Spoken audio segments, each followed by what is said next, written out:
Tama ang guhit ng para sa akin. Paglalagay ng ipagsapalaran sa mga katatan ang pinagmulan kaya naman check saga. Good morning mga kachikas and welcome sa aking munting channel. Nagtataka nga itong si Don Julio kung papaano nga pinagtangkaan ang buhay ng kanyang anak na si Ramon Montenegro at kung sino nga daw ang nakakaalam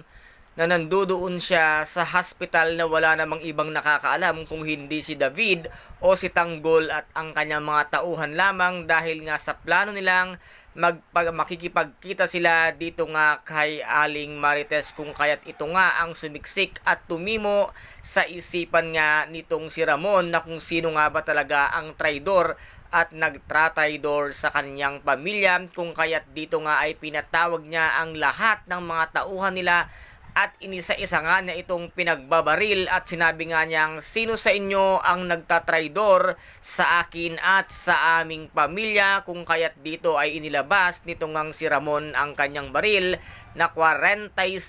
at dito nga ay pinagbabaril ang mga tauhan at dito nga ang isa sa kanyang mga tauhan ay takot na takot at nanginginig na tumakbo at aksidente namang nabangga niya nga itong si David. At dito nga ay nasabi nga nitong si Ramon na ang nagtangkang pumatay sa akin at bumaril sa akin ay may tama siya at pipilay-pilay ang kanyang binti. At dito nga ay nakita niya itong ang si David na iniinda nga ang kanyang binti at dito naman ay hindi na agad mapalagay itong ang si David nang lapitan nga siya at kumprontahin siya nitong ang si Ramon kung ano ang nangyari sa kanyang binti at kung saan niya nga daw nakuha iyon at agad niya nga itong tinutukan ng kanyang baril na hindi agad nakakibo itong ang si David dahil ngayon ay matitiklo na siya na isang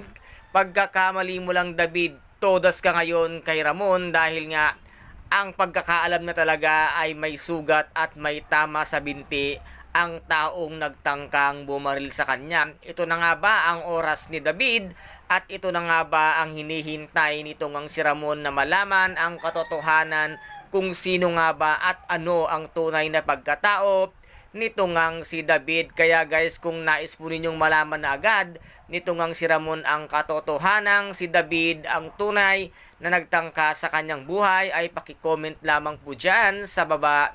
At kung ano ang inyong mga saloobin, kung nais nyong ito ay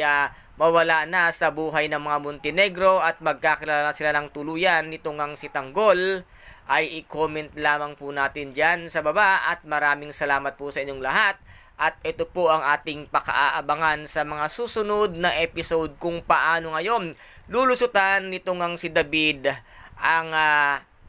hinala nitong ang si Ramon na siya ang bumaril sa kanya. Kaya guys, ito po ang ating pakaabangan sa